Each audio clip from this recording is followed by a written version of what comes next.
ये आकाशवाणी रायपुर है। छत्तीसगढ़ी समाचार बुलेटिन के संग वसुधा सेन के जय जोहार।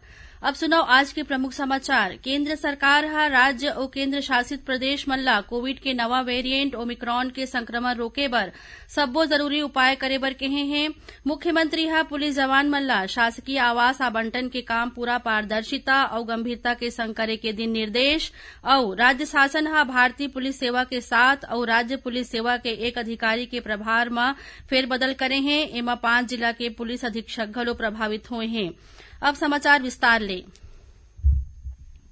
केंद्र सरकार हा राज्य और केंद्र शासित प्रदेश मन ला कोविड के नवा वेरिएंट ओमिक्रॉन के संक्रमण रोके बर सब्बो जरूरी उपाय करे बर कहे हैं। केंद्रीय स्वास्थ्य सचिव राजेश भूषण हा सब्बो राज्य और केंद्र शासित प्रदेश के अपर मुख्य सचिव और स्वास्थ्य विभाग के प्रधान सचिव मन ला पत्र लिखे हैं। राज्य शासन हा प्रदेश के 12 जिला मन के कोरोना ले मृत व्यक्ति के आश्रित मन ला आर्थिक सहायता देबर राज्य आपदा मोचन निधि ले 10 करोड़ 44 लाख रुपया के अतिरिक्त राशि जारी कर दे है। राजस्व सचिव नीलम नामदेव एक्का हा सब्बो जिला कलेक्टर मन ला कहे हैं कि अनुदान सहायता के वितरण डीबीटी या संबंधित हितग्राही आश्रित के बैंक खाता में राशि जमा करे जाए। यही बीच प्रदेश में कोरोना ले बचाव बर टीकाकरण अभियान जोर शोर से जारी है। प्रदेश में अब तक 2 करोड़ 76 लाख 18 हजार ले ज्यादा टीका लगाए जा चुके हैं। एमा 1 करोड़ 78 लाख 22 हजार लोगन मन ला पहिलैया टीका और 97 लाख 95 हजार ले ज्यादा लोगन मन ला दोनों टीका लगाए गए हैं। उन्हें कोविड टीकाकरण अभियान के दौरान कुछ ऐसे उदाहरण देखे बर मिलत है जौनहा लोगन मन बर प्रेरणा के काम करत है। यही कड़ी में मुंगेली जिला के ग्राम सूरीघाट के 102 बछर के सियान महिला जेठियाबाई अपन रिश्तेदार संग टीकाकरण केंद्र पहुंचिन और कोरोना ले बचाव के दूसरे टीका लगवा के समाज के दूसर मन बर प्रेरणा स्रोत बनीन। मुख्यमंत्री भूपेश बघेल हा पुलिस जवान मन ला शासकीय आवास आवंटन के काम पूरा पारदर्शिता और गंभीरता के संग करे के निर्देश दे हैं। मुख्यमंत्री हा पुलिस महानिदेशक सहित पुलिस महानिरीक्षक और पुलिस अधीक्षक मन ला कहिन की जवान मन ला आवास आवंटन के काम उपलब्धता के आधार ऊपर प्राथमिकता के साथ करे जाए और पूरा पारदर्शिता रखे जाए। श्री बघेल हा कहिन की पुलिस के जवान 24 घंटा जनता के सेवा में लगे रहते। उखर समस्या मन के निराकरण जहां तक संभव हो सके तत्परता से करे जाना चाहिए ताकि जवान मन के मनोबल बने रहाए। मुख्यमंत्री हा कहिन की डीजीपी और एसपी स्वयं आवास संबंधी मामला मन के समीक्षा कर प्राथमिकता के आधार में एखर निराकरण करें। राज्य शासन हा भारतीय पुलिस सेवा के साथ और राज्य पुलिस सेवा के एक अधिकारी के प्रभार में फेरबदल करे हैं। ये फेरबदल में 5 जिला के पुलिस अधीक्षक घलो प्रभावित हुए हैं। आदेश के मुताबिक आईपीएस अधिकारी दीपक कुमार झा ला बलौदाबाजार भाटापारा, पारुल माथुर ला बिलासपुर, लाल उमेन सिंह ला कबीरधाम, धर्मेन्द्र सिंह छवई ला बेमेतरा और राज्य पुलिस सेवा के झाड़ूराम ठाकुर ला गरियाबंद जिला के नवा पुलिस अधीक्षक बनाए गए हैं। इसने इंदिरा कल्याण एलेसेला जांजगीर चांपा स्थित 11वीं वाहिनी के सेनानी और अरविंद कुजूर ला दुर्ग जिला के अमलेश्वर स्थित दूसरैया वाहिनी के सेनानी के पद में पदस्थ करे गए हैं। प्रदेश में निवेशक मन ले धोखाधड़ी करैया चिट फंड कंपनी मन के संपत्ति ला चिन्हित कर कुर्की और नीलामी के सिलसिला लगातार जारी है। संपत्ति के नीलामी से प्राप्त राशि ला निवेशक मन ला लौटाए जाते। काली राजनांदगांव जिला प्रशासन डहाल ले एक चिट फंड कंपनी के मटिया स्थित भूमि के नीलामी 33 लाख 92 हजार रुपया में करेगी। ये राशि जल्द ही कंपनी के निवेशक मन ला वापस लौटाए जाही।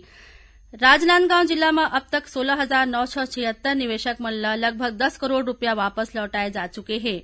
उन्हें चिटफंड मामला में राजनांदगांव पुलिस था एक ठिन कंपनी की 2 जन संचालक मन ला कोरबा जेल ले गिरफ्तार करे है। ये आरोपी मन ऊपर 27,000 ले ज्यादा निवेशक मन से लगभग 37.5 करोड़ रुपया के धोखाधड़ी करे के आरोप है। छत्तीसगढ़ी समाचार बुलेटिन आप मन आकाशवाणी रायपुर ले सुनत हव। छत्तीसगढ़ के खबर ले है आपके वास्ता और खबर के विश्वसनीयता ले है हमार वास्ता। आकाशवाणी समाचार रायपुर के प्रादेशिक समाचार बुलेटिन के संगे संग हमार समसामयिक कार्यक्रम आप रेडियो के संग अपन मोबाइल में घलो सुन सकत हो। आकाशवाणी समाचार फेसबुक, ट्विटर और यूट्यूब में घलो हावय। हमार फेसबुक पेज हरे Chhattisgarh news on AIR, Twitter handle CGAIR news और हमार यूट्यूब चैनल हरे छत्तीसगढ़ AIR न्यूज।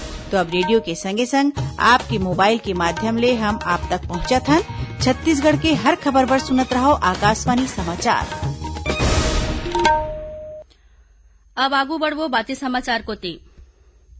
प्रदेश में नगरीय निकाय चुनाव के तहत 387 वार्ड में 1733 अभ्यर्थी मन ला नामांकन पत्र दाखिल करे हे। काली आखिरी दिन सबले ज्यादा 1072 अभ्यर्थी मन ह नामांकन पत्र जमा करीन।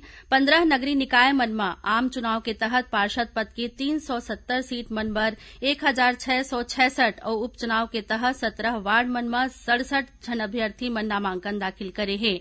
आज ये नामांकन पत्र मन के जांच करेगिस। अभ्यर्थी मन 6 दिसंबर तक अपन नाम वापस ले सकत हे। ये निकाय मन में 20 दिसंबर के बिहनिया 8 ले संझा 5 बजे तक वोट डाले जाही।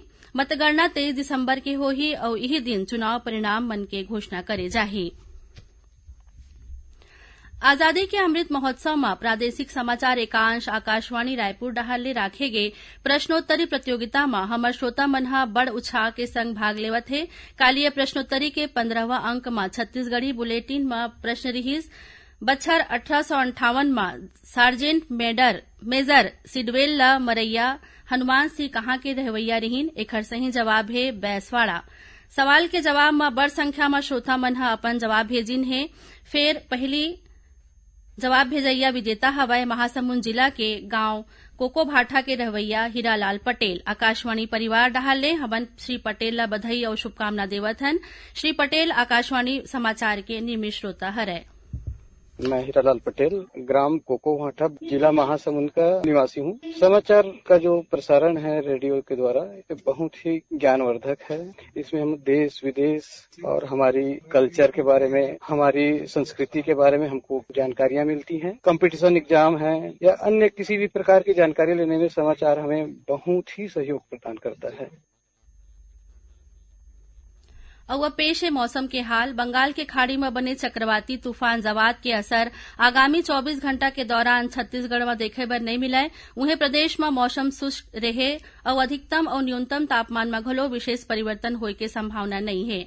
मौसम विभाग के मुताबिक पश्चिम मध्य बंगाल के खाड़ी में स्थित चक्रवाती तूफान जवाद के कमजोर होय ले आगू 24 घंटा के दौरान उत्तर दिशा डहार बढ़े के आसार है। एखर बाद तूफान के उत्तर पूर्व डहार ओडिशा तट ले पश्चिम बंगाल तट डहार आगे बढ़े के संभावना है। ये चक्रवात के छत्तीसगढ़ ले दुरिया होय के सेती एखर असर राज्य के मौसम ऊपर नहीं पड़े। मौसम विभाग 6 दिसंबर ले प्रदेश के न्यूनतम तापमान में गिरावट होय के संभावना जताए है। यही बीच जवाद तूफान के मद्देनजर दक्षिण पूर्व मध्य रेलवे ले होके जवैया कुछ और ट्रेन मन के परिचालन घलो आज और कल रद्द कर दे गए हैं। एमा Korba Visakhapatnam express, Visakhapatnam Korba express, Bilaspur Tirupati express, Raipur Visakhapatnam passenger special, Durg Puri express और पुरी दुर्ग एक्सप्रेस शामिल है। और अब थोरकिन समाचार सार में नगरीय निकाय चुनाव ला देखत हुए राज्य के जनसंख्या में अन्य पिछड़ा वर्ग और आर्थिक रूप ले कमजोर वर्ग मन के सर्वेक्षण के तिथि ला बढ़ा के 15 जनवरी कर दे गए है। पुलिस महानिदेशक अशोक जुनेजा दंतेवाड़ा जिला के प्रवास के दौरान काली पुलिस और सुरक्षा बल मन के बैठका लेके माओवादी मन के खिलाफ चलाए जात अभियान के समीक्षा करीन। महिला और बाल विकास विभाग में पर्यवेक्षक के रिक्त 200 पद मन में भर्ती बर छत्तीसगढ़ व्यावसायिक परीक्षा मंडल डहार ले 30 दिसंबर तक ऑनलाइन आवेदन आमंत्रित करे गए है। दंतेवाड़ा जिला किरंदुल थाना क्षेत्र में लोन वराटू अभियान से प्रेरित होके 16 माओवादी मन पुलिस के समक्ष आत्मसमर्पण करीन। आखिर में प्रमुख समाचार एक घाव फेर। केंद्र सरकार है राज्य और केंद्र शासित प्रदेश मन ले कोविड के नवा वेरिएंट ओमिक्रॉन के संक्रमण रोके बर सब्बो जरूरी उपाय करे बर कहे हैं। मुख्यमंत्री है पुलिस जवान मन ला शासकीय आवास आवंटन के काम पूरा पारदर्शिता और गंभीरता के संग करे के दिन निर्देश।